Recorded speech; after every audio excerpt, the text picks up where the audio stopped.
Well, hi guys, this is another YouTube review from Test Miles. I'm Nick Miles, and this is the 2017 Kia Cadenza. This has the Tiger Nose grille, you can tell, but it's slightly different than the other ones. You can see up front here it has somewhat of a Maserati look to it.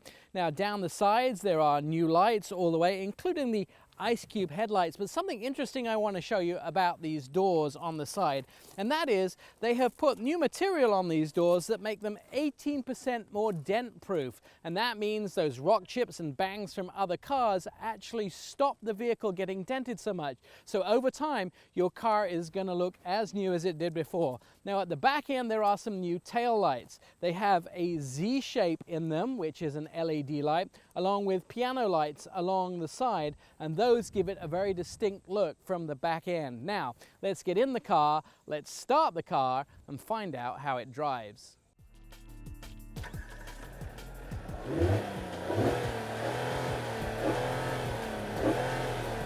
Well, welcome to another Test Miles review. Today we are in Virginia. I am with Roman Micah from the Fast Lane Car. Roman, thank you for being my driving partner. Unfortunately, I'm one of the guys that gets picked last on the team, so I managed to convince Roman to drive with me here in Virginia. And we are test driving the 2017 Kia Cadenza. This is the second generation of this car. The first one, 2013, and they have done an interesting job with it. As always, it's very hard in the 20 minutes that we get to drive the car to make any good decisions about it. For you, what stands out as good for the car? Well, first of all, Nick, you were my first pick. As always, you know, if there's anybody on, and I mean that completely wholeheartedly, if there's anybody on this trip I want to drive with, it's you, because, well, I feel safe and sound with you behind the wheel. I've got you fooled, haven't I? Yeah, you know what I like about this car? I like that it's kind of clean and swoopy, which is what I think Kia was going for, and you know, it's a brand that you don't expect to produce basically an entry-level luxury car. I always like being surprised like that, right? Kia still, in my mind, I go back, whatever it is, 20 years to when they were the lowest on the J.D. Powers. Initial quality. Yeah, and now they're the highest. Yeah, 22 years from top to bottom, man. That's a pretty good record. And there's a lot of car companies that didn't even make it 22 years that we have seen disappear. Isuzu, Pontiac, Scion, Saab. Yeah, Saab. I think the other one was Suzuki. So they have done a good job. One of the things I noted, which is very true if you know anything about the Koreans, is that they said right in the presentation this morning that good is not good enough. And that's kind of funny. That's kind of how the Koreans are. One of my friends that worked for the Korean car companies in the past said that they absolutely have a plan A, B, C, D, E, F, and G. And if the first one doesn't work, they go back to the drawing board and they find a plan that does work. And that's kind of what they've done with this Cadenza. They went from fairly small sales of the car when it first came out into a segment we thought, some of the people thought like me, it was a little crazy of them getting into this segment. Where there was Americans were getting out of larger sedans, but they've made a success out of it. They're selling 25,000 of them, you know, every year, which is a lot more than some of their competitors are selling. Yeah, these vehicles. Yeah, it's quite amazing, because let's face it, the crossover is king nowadays, and here we are in a market segment that is potentially flat or in some cases declining. Right, this competes with cars like they would say the ES350, the Lexus. I would say the Avalon. Yeah. And yet, you know, they're selling this car here in America. And like you said, they sold, I think, 28,000 units in the first version of this, which is not a huge number by American standards, but nevertheless a serious enough number that it gets your attention. You know, they've kind of followed that Japanese route into America, right? They started out by making small, inexpensive, entry-level cars, and now over time they've gotten to be much more quality-oriented, much more value for your money, much more expensive.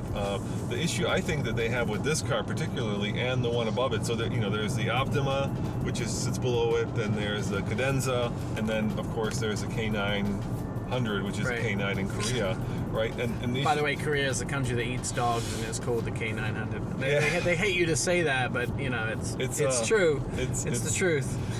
Yeah, it's an unfortunate name for a car. But it is what it is. But the Japanese have obviously brands that when you walk in the dealership, you know you're in a luxury brand like Lexus or like Acura, right? These guys don't. Right. You've got this sitting next to a Forte on the dealer lot. Right. And that's a problem in America because it's becoming about buying the experience as much as buying the vehicle, right? And my wife has a Lexus, and when you go in that Lexus dealership, you feel like you're at a spa, literally, Nick. Right. You do, right? Right. You're not sitting on some like plastic chair reading like an old, dog-eared cover of Car and Driver waiting Right. for the car to be fixed. Right. And interestingly enough, their sister brand, which is Hyundai, and Hyundai actually own a good percentage of Kia, Hyundai have now branched off and they have their own luxury brand. Yeah, Genesis. So Genesis, and Yeah. that the Genesis brand is trying to sort of do separately what Kia are doing as part of their main brand, which is give the buyer a little bit more. So the new Cadenza, there's not a lot of improvement in the numbers. 17 pounds lighter or something.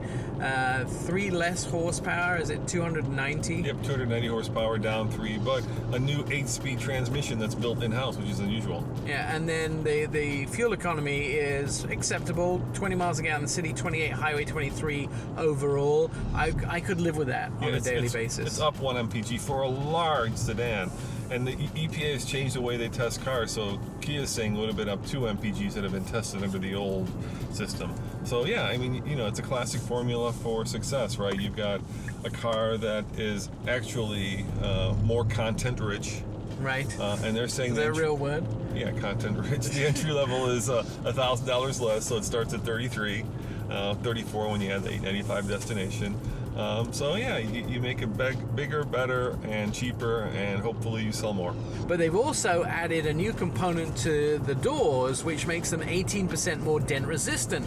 And I kind of like that idea because one of the things that makes me sad is you may love a car, you may have a car for many years, but when the seats get worn and when you get dents in the doors and somebody dings you in the shopping mall, if there's an 18% chance less of that happening, to me that's a lot nicer. It means it keeps your car a lot fresher and stops those annoying little dents and dings in the sides of the doors. Also notice the fit and finish and the quality on the interior materials. They work very hard on updating those. The heads-up display, full color, gives you navigation turns. Also a lot of the leather on the inside.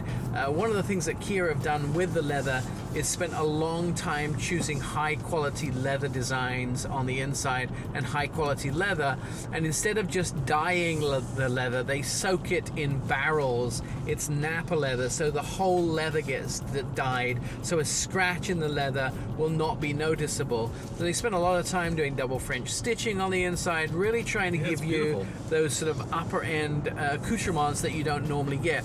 I do notice again on the inside a CD player. Why? This is maybe playing to an audience who still has CDs, who are the over 60s, but at the same time, it does have Apple CarPlay, Android Auto, and the UVO system, which is Kia's kind of own infotainment connected car system. And on top of that, it has the Clarify system, which takes an MP3 and works out mathematically how it should sound if it was a waveform, which is the much higher quality form of music, and then fills in the gaps so you get the full sound.